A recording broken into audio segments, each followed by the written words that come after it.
Session 5, Taking Charge of Your Life. We said in the first series of modules that the starting point of all peak performance is self-esteem. It's how much you like yourself, how much you love yourself, how much you accept yourself as a valuable and worthwhile human being. The second part of peak performance, I think the two key requirements, the second part is self-responsibility. Self-esteem plus self-responsibility, each reinforcing themselves. And what self-responsibility says simply is that you are the architect of your own destiny, that you are the master of your own fate, that you are totally self-responsible, that everything that you are or ever will be is up to you and you alone. Now, you can believe in a higher power, as I do, and you can say that the higher power is responsible, but God helps those who help themselves. And for this earthly life, you're in charge of your life. You're in charge of what happens to you. If you don't like the way things are going, it's up to you to change it. But there's no way that you can ever give away responsibility. And this whole subject of responsibility is one that is very controversial. And as you will see as we talk in this session, it's one that you have to understand with crystal clarity if you want to achieve your full potential as a human being. Now, we go over here. One of the things that we know is we start off as infants, if you like, when we're born. I'll just write I for infant. We start off as infants, and as we grow to become adults at the age of 18 years, we start off with zero responsibility.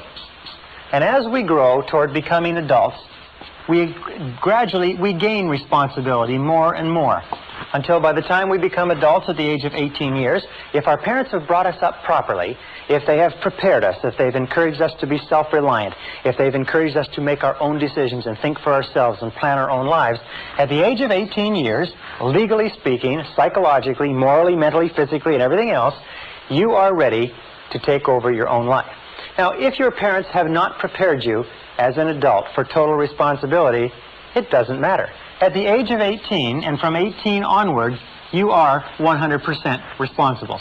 For the rest of your life, you can never absolve yourself of responsibility. For the rest of your life, everything that happens to you is up to you, totally and without forgiveness. The slogan of the truly responsible person is, if it's to be, it's up to me. Which means, as Henry Ford said, never complain, never explain. Never complain, never explain. What that means is if you don't like the way things are, then it's up to you to change them. And if you're not willing to take steps to change them, then don't complain about them. Just simply accept them. Men who are men and women who are women don't complain about the difficulties of life. They just accept them as the difficulties of life, and they either do something about them or they don't say anything. So if it's to be, it's up to me. If it's to be, it's up to you. This is one of the hardest things to understand, because when we're children, at this stage, we're totally dependent.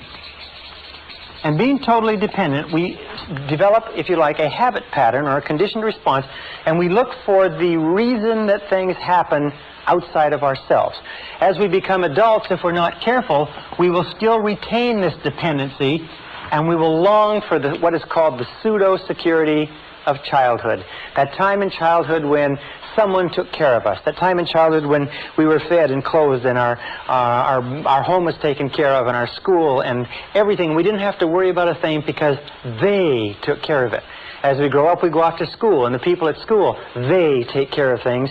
And if we're not careful, we get into the work world, and then again it's they. It's always someone else outside of ourselves who is ultimately responsible for ourselves. One of the things which I'll talk about later is the whole idea of self-development. Most people, because they've been taken all their education in the public school system, think that it's up to them when they're adults to continue their education. If nobody comes along to continue it, they just simply don't do it. Now there's another point, and that's the difference between maturity and immaturity. And here's a very simple example. Imagine that this is the course of life, again from infancy to adulthood.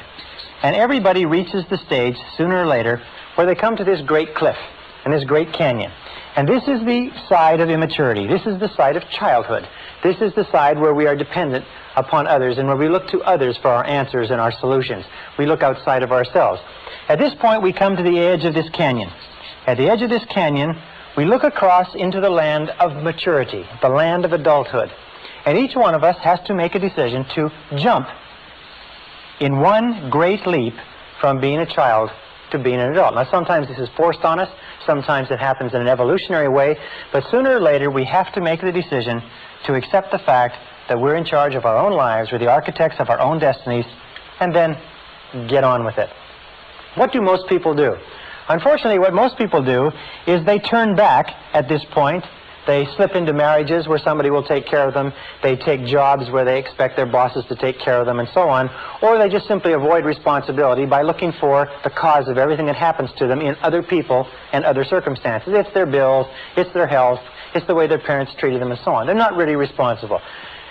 On the other hand, sometimes they decide to take a little responsibility but not too much, which is the equivalent of trying to leap over a canyon in 2 jumps. And where the vast majority of people end up, unfortunately, is in the valley. And this is the valley of excuses. The great majority of people spend their whole life in the valley of excuses, making excuses rather than making progress. There's an old saying that says the disease of excusitis, which is the habit of making excuses to excuse away our failures and our inadequacies, is fatal to success. The habit of making excuses is fatal to your success. So the question you have to ask yourself when we talk about responsibility is, what excuses do you use not to move ahead? There was a very famous story by Tolstoy, where Tolstoy and his brothers would play, and they had a game. And the game was that out in the garden there would be a box, and in the box was the answer to all the riddles of life.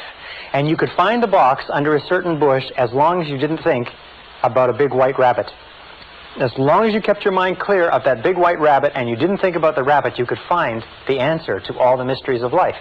Well, of course, nobody ever found the box, or nobody ever found the answer to the mysteries of life, because they couldn't stop thinking of the big white rabbit. The question you have to ask yourself is, what is your big white rabbit? What is it that you think of? What is the excuse that looms into your mind whenever you think of something that you could do or have or be? A new job, a new challenge, an opportunity, changing something in your life that you're not happy with. What is the white rabbit? What is the excuse that pops into your mind? You say, well, I can't do that because.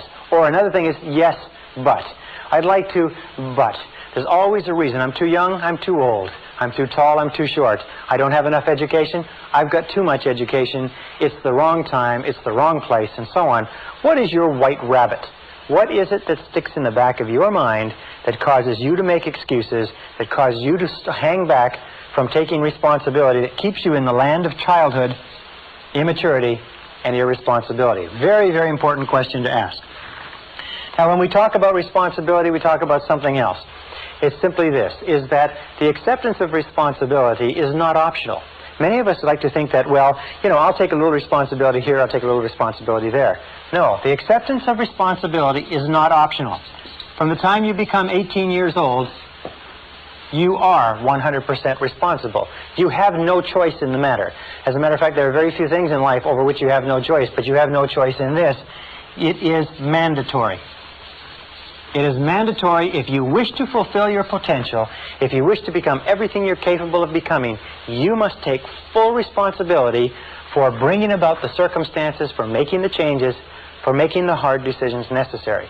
If you take the word responsibility, you can break it into 2 words, response and ability. And one of the things which I've learned as I've studied history is that all of life is a series of challenges, difficulties, problems, setbacks, obstacles to face. And the difference between the winners and losers in life is not the difference in problems, because everybody has problems. And most people, and many people, have more and bigger problems than you or I could ever dream of. The difference in life, the difference between winners and losers, is the responses to the problems. Many years ago, a man named Oswald Spengler wrote a book in which he talked about what he called the challenge-response theory. The challenge-response theory simply said that civilizations grow and decline to the degree to which they meet challenges effectively and respond effectively. A small society starts out small, and almost invariably it will be challenged by either an external enemy or nature or weather or something else. If the society responds in a positive and constructive way to the challenge, the society grows. As it grows, it triggers additional challenges, difficulties. If it responds to them effectively, it grows some more. Oswald Spengler studied the 21 great empires of human civilization and found that every single one followed this cycle. As long as the civilization continued to rise to the challenge, it continued to grow stronger and stronger. The reason why this analogy is so important is that we as human beings are exactly the same. We grow to the degree to which we respond effectively, to the degree to which we rise to the challenges without making excuses that life throws at us. And when we look at the great men and women of history, whether it's Albert Schweitzer or Winston Churchill or George Washington or Abraham Lincoln or Franklin Delano Roosevelt, we look at those great people, we find that they were always people that rose to the challenges of the time. If ever you wish to be capable of rising to great challenges, what you have to do is you have to start off on a daily basis rising to small challenges, which means no matter what happens, you accept the challenge, you accept the responsibility, you refuse to make excuses, and you go forward. Now, there's three areas in life, in our modern life, which you must be very, very aware of. The first area is the political area. If you look around you, you will find that there is a great drive toward the government doing it, the government being responsible. Make the government responsible. What people are doing is they want the government to be their parent. They want the government to protect them and take care of them. But as the more you vote for politicians to do things for you, the more you give politicians control. You see, you can never give away responsibility. You can only give away control. How do you give away control? You give away control in terms of voting for them to spend more of your money, regulate more of your businesses, tax away more of your income, and so on. The second area, so let me just finish this. The urge towards statism, collectivism, socialism, large government, and so on is all aimed at somehow making the government, that faceless bunch of bureaucrats, responsible for the challenges of our own lives. Now, the second area where this is prevalent is in the criminal justice system. In the criminal justice system, you will find that the one characteristic of all criminals is that they refuse to accept responsibility for their crime. It was always someone else or something else. It was always their childhood or the background or the other guys. That the way that people get out of the criminal justice system is they accept responsibility for the crimes they've committed. And they say, I did this, nobody made me do it, I am responsible, and they stop going back to jail. The third area is in medicine. Today we know that almost all of our problems in medicine are psychological in origin, or we inflict things on ourselves. The average American or Canadian is about 10 to 20 pounds overweight. In medicine, we expect the doctor to be responsible. Just imagine how we would take, what kind of care you would take of yourself if you were on a desert island for life, with no doctors, no nurses, no hospitals, no medicine, no nothing, where you had nothing to fall back on. Very, very important point. So all around you in society, you're going to notice this clamor, this demand, I am not responsible. Make somebody else responsible. But this is the key. Remember, you are always free to choose. You are free to choose your responses. You are free to choose the quality of your emotional life. Do you know that you decide how you're going to feel by how you are going to respond? You decide when to get angry, when to be happy, when to be unhappy. You decide what your attitude is going to be when you get up in the morning. You decide the quality of your physical life. You're the one who decides what you eat, what you drink, what you don't eat and drink. You determine the quality of your financial life. You're the one who determines the quality and quantity of the work that you contribute. In every case, you're free to choose what you want. If you want things to be different, the starting point is to accept full, unqualified responsibility for your life. I first discovered this whole concept of responsibility when I was 21 years old. I was living in a little apartment. I was working on a construction job. It was 35 degrees below zero outside. I didn't have a car. I didn't have any money in the bank. My clothes were old. I had failed out of high school. And I looked around me in that cold winter in that little apartment with no future and not much of a past. And I said to myself, if ever I want anything to change, it's up to me. That's the time where I really got scared. It suddenly hit me right between the eyes that if I wanted my life to be different, it was up to me to make my life different. And if I can get only one point across to you in this simple segment, this little segment, is that the starting point of flying to the stars, the starting point of taking complete charge of your life, the starting point of great success and great achievement is to accept complete, unconditional responsibility. If it's to be, it's up to me. If it's to be, it's up to you.